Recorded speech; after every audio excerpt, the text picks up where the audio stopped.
we're all feeling this right now, and so we decided to come on and do just a quick record, a conversation of what we were just talking about, which is the parts of spiritual awakening that no one really talks about. This that there's some hard edges to this and to what we're going through. And all three of us are basically, sharing notes, comparing notes as to how our last few days and weeks have been. And so, I mean, I feel like and Cassie just said, somebody needs to start talking about this. We need to have the conversation. So here we are. I'm just curious, because we were also talking about how this isn't just us, that I see the parallels. I see people in my circle of friends and even people I'm just, having random conversations with, that idea that things are falling apart in a way, like this death of self kind of thing that's happening. Cassie, you mentioned the old ways, old systems not working anymore. But why do you think that is? Why is that now? Has Yeah. Well, if we're energy and everything is frequency, and we're bringing in a lot more higher frequency, it's like a disruptor. We're trying to reharmonize, I think, in our body, not only our microcosm, but our macrocosm. And so there's like this contracting and expanding that's happening at a much more rapid rate that our poor, precious bodies are trying to, you know, clean and clear and vibrate out of us so that we can be more of who we really are without all of the programming of the old systems. It was just my personal philosophy. Yeah, I mean, I agree with that. It very much feels like that's what's happening, as more light or energy comes onto the planet and bathes the planet, it is stirring up things that cannot come along, and that's not only just, as we look out into the world, it's definitely things for me personally. I felt things bubble up that I've needed to look at, I've needed to honor and integrate or say goodbye to. But it's not, when you're in the middle of it, sometimes you don't know. Sometimes there's these questions like, what is going on? And if I didn't feel better today, I would be questioning that right now, but it's like, and like you said, it is happening more and more. And it used to be a couple times a year I would feel it. And now it's, oh my gosh, sometimes it can be every other day at this point. Yeah, I've had, and I was just sharing before we hit record, I've had this experience recently of just having a couple of days. I had been all of these new aspects of my life. I've been juggling all of the pieces, trying to make things fit and work, and just running from one thing to the next, and it all feels energetically good and hopeful. And then there was a stopping point this last weekend where when I got through it all, I crashed in such a big way. Like it was just like my body gave out. I slept for the better part of a day, and really found myself almost feeling like a death. And it was this depressive feeling of almost just like I don't know, total exhaustion, but almost like a spiritual exhaustion. And and maybe also some of that fear and that uncertainty that even in a death or the old systems falling away, I don't know what comes next. Yeah. Mhm. Yeah. There's a lot of unknown into the subconscious that doesn't feel safe, and it wants to protect us, and there's really nothing to go back to. Like if the old ways don't work, you can't fall back into them for safety and security, so it feels like a little bit like a free fall, I think. And for me, maybe that's a quality of like the awakening experience that they don't talk about. I do know in some sense that others are aware of these. I've seen the memes of like, what you think a spiritual awakening is like, and it's somebody dancing in a field of flowers, and then what it's actually like, and they're sitting in a dark room with mascara on their face, and and certainly, yeah, have had that experience of it is death. It is opening space for something new to come in and not knowing what that is. Yeah. Even as I say all these things, I'm in a very ungrounded space. Like this is happening right now, and I'm still struggling for how to talk about it and what conclusions to make from it.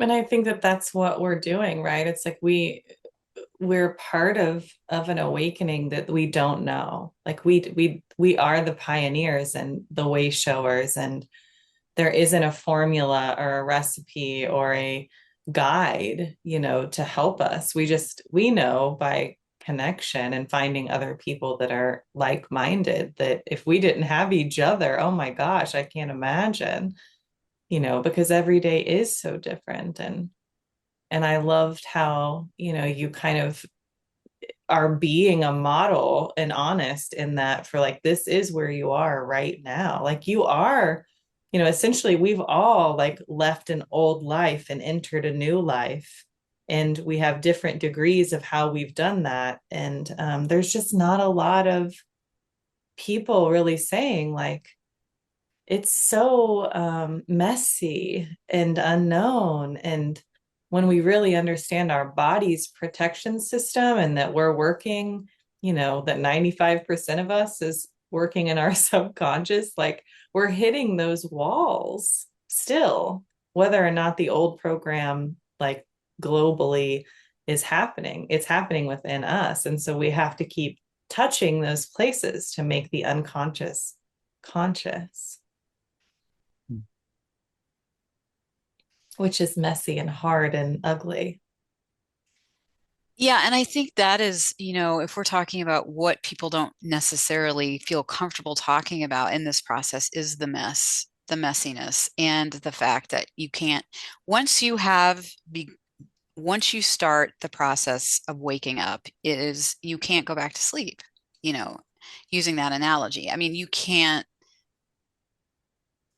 once you've seen it, you can't unsee it. And so, and before, at least in my experience, and I'm talking, maybe a decade ago or something, you were, going through the spiritual processes and doing all the things and everything, but now it is such a different situation. And I mean, for years I've known something big was going to happen. I didn't know what it was. And now that we're here and there's so much validation that it is happening, there's a little bit of like, oh, so this is actually happening. This is real. Yeah. And it's messy. And that none of us know what we're doing. Let's just be Mm-mm. real fucking honest. Yeah. And Like, it's if different. somebody says they know, you should really kind of like, only you know, only you know. 100%. And it's different for every single one of us. Like this is unfolding like the petals of a flower, and it's a little different for each of us. So we may have a little different body sensations. We may have, it may be more in the brain, it may be more in the body, it may be both. It could be so many different things. And I love that you mentioned community because I don't like there's no way I would be surviving this without community right now. Because I'm creation only happens in connection. That's all, Tim. Sorry to no, interrupt. I love that. I love that. There's part of me right now, and I don't know how to express this, but I'm thinking about that idea of when we see these things happening, synchronicities and spiritual growth, exploring things like that. There is part of our brain, I think, that still wants to treat it like it's pretend.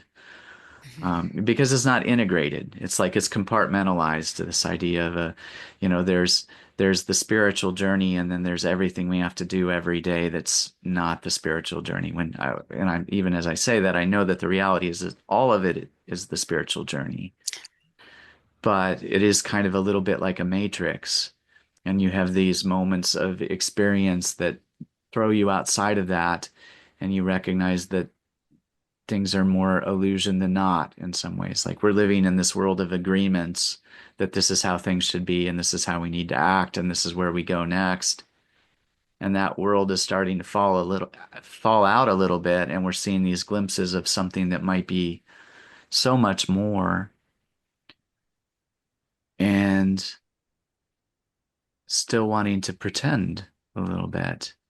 Or at least that's how I'm seeing it. Like I've had all of these amazing things that have happened over the last 5 years, and I can look back and I can say, yes, that happened. Yes, I had that experience. And then I can go back to living my day to day like I didn't.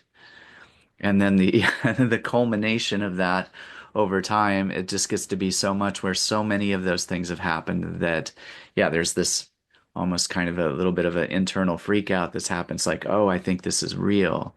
I think all of these things that I've been feeling and experiencing and talking about and learning and teaching actually are solid, more solid than that world that I've been living in. And then that becomes the pretend. And I think that's why it's hard to go back because I'm pretending like I can still, you know, do the things I used to do and have them work. Yeah. That's a big one. Yeah, because our brain only really knows what we've been through. That's part of the like moving into more of our cosmic heart is like uh, we're walking into possibility where that synchronicity, where I always say like the magic is, and like our brain's like, we can't do that. Like that doesn't make any sense. Nobody's ever done that before. It's always telling us some kind of story that's really not even our story. Yeah, So I'm going to ask a question and it feels really hard. And I recognize that I have a tendency to ask questions that I don't have good answers for. But what is it that we're doing? I mean, I can go. Mhm. For me, and it's a very personal question, right? I mean, we can talk about community and stuff, but what I'm doing and what I'm feeling a lot of people are gearing up for is preparing ground and breaking new ground for what's next, like for the new world, for what's coming, for the higher energetic frequencies, for new ways of all everything that society has been built upon, like the medical industry is going to change, and every aspect, it's all changing, it's going to change. And for me, what I'm doing is I'm helping to vision that, and and hoping that more and more people will connect to their creative spark, because that's what makes us so unique and capable of moving through these times and actually creating it too. Yeah, what are we doing? But what have we been doing? I feel like this has been not just a recent thing, right? We've been all stretching energetically for a really long time. That's made no sense. I mean, I remember in 2007 when Eckhart Tolle's A New Earth came out, and I remember reading it as a 27-year-old going, "Well, this is what I'm doing. Like this is what I am part of." And having no awareness, no spiritual awareness, had no idea. So, I mean, these journeys have been happening for decade upon decade to get us to where we are right now. And if it was all worth nothing, I can't believe that. I can't believe that all of this stretching and healing. And I mean, I literally think about that. I come back a lot to that graphic of consciousness. And, like when we're really small and really rigid in our body, we have a lot of shame and anger. And most people are living in that place of very dualistic us versus them, black or white energy.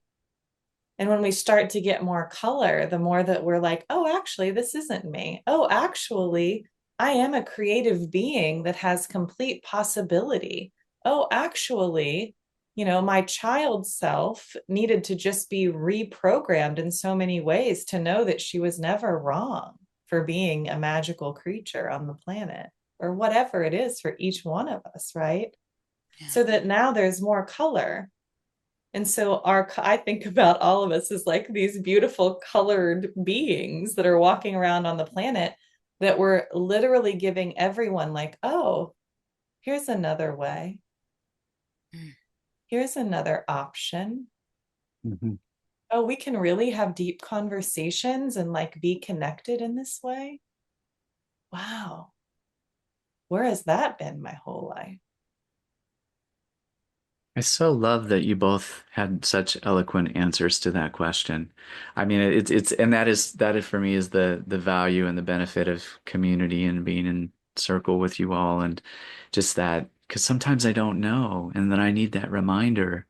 And I'm thinking back to our conversation about the telepathy tapes, how, the idea that that podcast going viral actually opened a doorway for those kids who were having those experiences to have more of them almost like that validation or that normalization opened a pathway to be able to bring more of that into the world. And it does kind of require a new paradigm. Almost, I'm thinking of that paradigm of how inner searching can affect the outer world. That we're not in a mechanical world. We're in consciousness, and that consciousness is creating our experience. And the more of us are sharing that vision and that color that you talk about, Cassie, the more that color is just starting to come into the world in ways we don't even know until we do know. Yeah. And that's why it feels so hard. There's so many hard edges because there is no blueprint. I mean, the blueprint, but I feel like the blueprint is inside each one of us at the same time, but we're uncovering that. And that's part of that hard edge because the things that are keeping that blueprint covered are the hard, kind of Mhm. sticky pieces. Yeah. I often remind people like if we would have been born into a world where we were highly valued for who we are and what our gifts are, and it wasn't about money, mostly money, right? Like, how can we survive? That it wasn't that long ago that like the elders would have seen in you who you are and what your gifts are, and people would have nurtured those things. And then, you would have lived a life that was so connected and so fulfilled and so alive. But these boxes have kept us from our blueprint. Ooh, that's a t-shirt. Mm. These boxes that we keep stepping in, right? I Yeah. mean, it's like we're breaking out of the boxes. We're breaking out of the matrix to remember, like literally remember our bodies, our connection, our how big and dimensional we are. All of the things. Yeah. All of I had a conversation with someone the other day, and without going too deep into that, but it was about present moment awareness. Cassie, you and me have talked about things being on time or out of time. And it was really a kind of getting into that idea of um, we have a very linear way of looking at things, and it makes sense to me. I can look back and have memories, and they line up in order, all of the orders that led me here today. But when I think of those things, and when I'm doing that and lining them all up, all of that is happening right now. And so there's this other paradigm or this other idea that there really isn't time. There's just the impression of it that consciousness creates to allow us this sense of fluidity and order. And I'm still sitting with that, but I think my takeaway from that was in having that conversation, someone presented me with a paradigm of reality that was so dramatically different from what my day to day is that it forced this cognitive dissonance. And in that moment, there was an opening and the room shifted. Everything felt different spatially. And then I was reminded about how we experience things through a metaphor and how everything that's around me, I have an association to in some way or another that gives it meaning. But behind all of that, it's like the wall of the matrix. What is behind that? If I could lose all of those associations or lose all of these agreements that we're moving through, what could I bring in? And it is difficult Mhm. because we don't have any reference for it. But if we could create that reference, or if we could start to root those new ideas in the world, what kinds of things would change? Maybe, yeah, maybe first on a personal level, but then in that hundredth monkey kind of way, as more and more people are having these conversations and making these connections and being in community in this ways, it's rooting something new into the world. Yeah. I was just gonna basically say that, like, the more we are aware and present and open to paradigm shifting things that can shift things for us, and the more we uncover our blueprint, it's just gonna help others.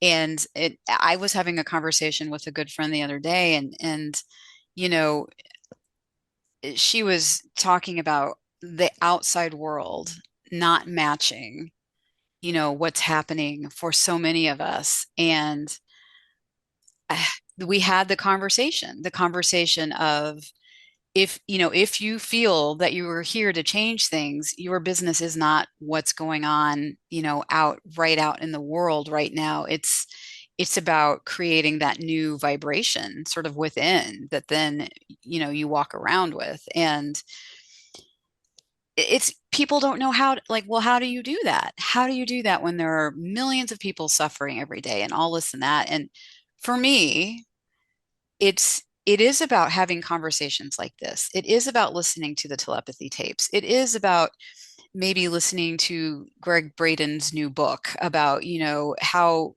what the human really is, and just really immersing myself in the validation that's been out there for, a while, but is now taking hold. And it just by doing that, it shifts things inside of me. And I don't know if that'll help other people, but it's certainly like helping me. I often remind people, because of who I work with in the world, are a lot of like people identify as empaths. And I remember Lee Harris a couple of years ago talking about like empaths are carrying so much into this reality from other lifetimes. Hmm. And our limbic system doesn't know space and time, just kind of like circling back to what we were just talking about. So when we move into like the question and the curiosity of like, um, what am I here to heal, to move through so that I can be who it is that I'm supposed to be? And so often it comes down to these things, like we've been, coming into community is so foreign because we've been pinned against each other. Using our voice as a woman is so, we have so much shame around being big in our energy because it's been shamed before. Like so many of these things that our body titrates, like I go back to that Marianne Williamson quote, like, who are we to really be the light that we are? Like we're so scared Mhm. because no one has treasured us as these precious blueprints of individual, magic that we are.